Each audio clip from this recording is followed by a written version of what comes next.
দেখো, যে বিলটা পাশ হলো, ইতিমধ্যেই এটা প্রথমে ধ্বনি ভোটে আহ্বান করেছিলেন মুখ্যমন্ত্রী, কিন্তু শেষ পর্যন্ত ভোটাভুটি হলো এবং ভোটাভুটিতে কালীঘাট তৃণমূল তারা অ্যাবস্টেন্ট থাকলো, বাকিরা ভোট দিলেন এবং ভোটে এই বিল জয়ী হলো। স্পষ্টভাবে মুখ্যমন্ত্রী জানিয়েছেন কেন এই বিল।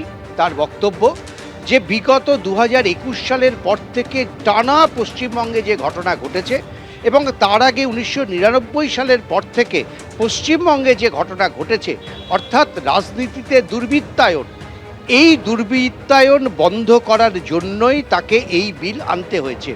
তিনি বারবার একথা বলে আশ্বস্ত করার চেষ্টা করেছেন যে যারা ভদ্রলোক, যাদের বিরুদ্ধে কোনো অভিযোগ নেই, যারা সুষ্ঠুভাবে রাজনীতি করতে চান, তাদের ক্ষেত্রে এই আইন প্রয়োগ হবে না। কিন্তু যারা রাজনীতির মধ্যে দুর্বৃত্তায়ন করতে চান, যারা অন্যের সম্পত্তি লুট করতে চান বা অন্যদের ক্ষতি করে নিজেরা বড়লোক হতে চান, তাদের বিরুদ্ধে কিন্তু কঠোরভাবে এই আইন রূপায়ণ করা হবে। এক্ষেত্রে প্রশ্ন তুলেছিলেন বিরোধীরা যে ভারতবর্ষের যে আইন আছে সমাজ বিরোধীদের বিরুদ্ধে, গুন্ডাদের বিরুদ্ধে, সেই আইন তো যথেষ্ট, তাহলে এই আইন আনার প্রয়োজন হচ্ছে কেন?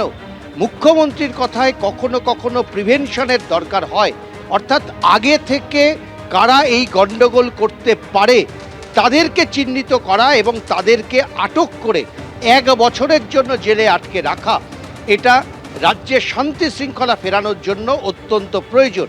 এবং একই সঙ্গে তিনি উদাহরণ দিয়েছেন বিজেপি শাসিত বেশ কয়েকটি রাজ্যে, উত্তরপ্রদেশ থেকে শুরু করে বেশ কয়েকটি রাজ্যে ইতিমধ্যেই নানা নামে এই আইন কিন্তু প্রয়োগ করা হয়েছে।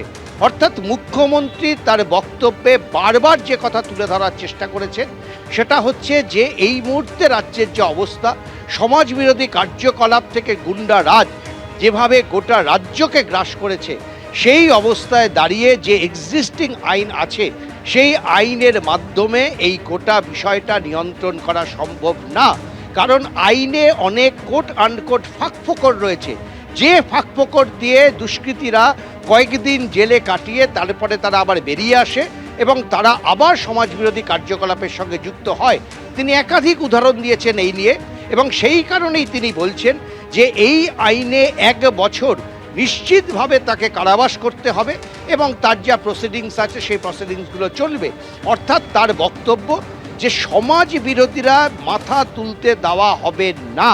সেই সমাজ বিরোধী যদি রাজনীতিবিদ হয়, সেই সমাজ বিরোধীদের যদি রাজনীতিবিদরা নিয়ন্ত্রণ করে, সেই সমাজ বিরোধীরা যদি রাজনীতির নেতাদের দ্বারা নিয়ন্ত্রিত হয়ে সাধারণ মানুষের উপরে হামলা করে, তাদের সম্পত্তি কেড়ে নেয়, তাহলে কিন্তু কঠোরভাবে এই আইন প্রয়োগ করা হবে।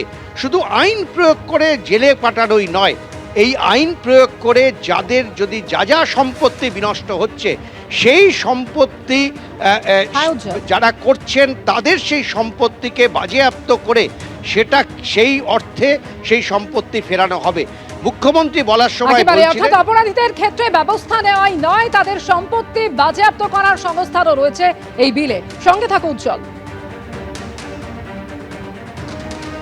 গুন্ডা দমন আইনের কেন প্রয়োজনীয়তা রয়েছে তা বলতে গিয়ে মুখ্যমন্ত্রী শুভেন্দু অধিকারী আরো বলেন, গোষ্ঠী সংঘর্ষ, ধর্মীয় উৎসবে হামলা, সাম্প্রদায়িক উস্কানি, ভুল বুঝিয়ে একটি সম্প্রদায়কে রাস্তায় নামিয়ে আমি তোমাদের লোক প্রমাণ করার চেষ্টা, 2019 সাল থেকে পরপর ঘটনা যার খেসারত হরগোবিন্দ দাসের পরিবারকে দিতে হয়েছে। ঠিক কি বলেছেন মুখ্যমন্ত্রী, শুনুন।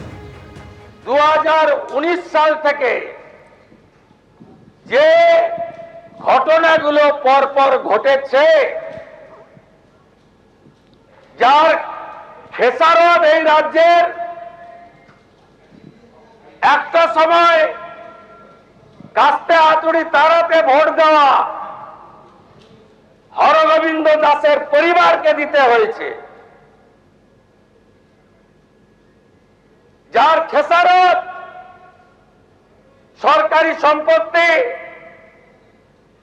রেলপথ, রাজপথ,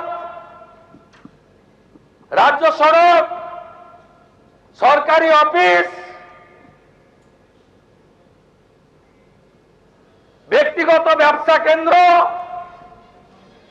আবাসস্থল,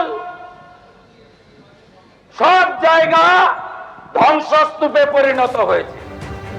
আজ বিধানসভায় পাশ হলো গুন্ডা দমন বিল। আর গুন্ডা দমন বিলের কেন প্রয়োজনীয়তা রয়েছে তা বলতে গিয়ে 2019 সাল কখনো এবং কখনো ধুলিয়ান, কখনো শামশেরগঞ্জ, কখনো মোথাবাড়ির ঘটনা, 2019 সাল থেকে যে পরপর হিংসার ঘটনা ঘটেছে এবং সেই সমস্ত ঘটনাগুলির কথা তিনি যেমন একদিকে উল্লেখ করেন, তেমনি তীব্র নিশানা করেন প্রাক্তন মুখ্যমন্ত্রী মমতা বন্দ্যোপাধ্যায়কে।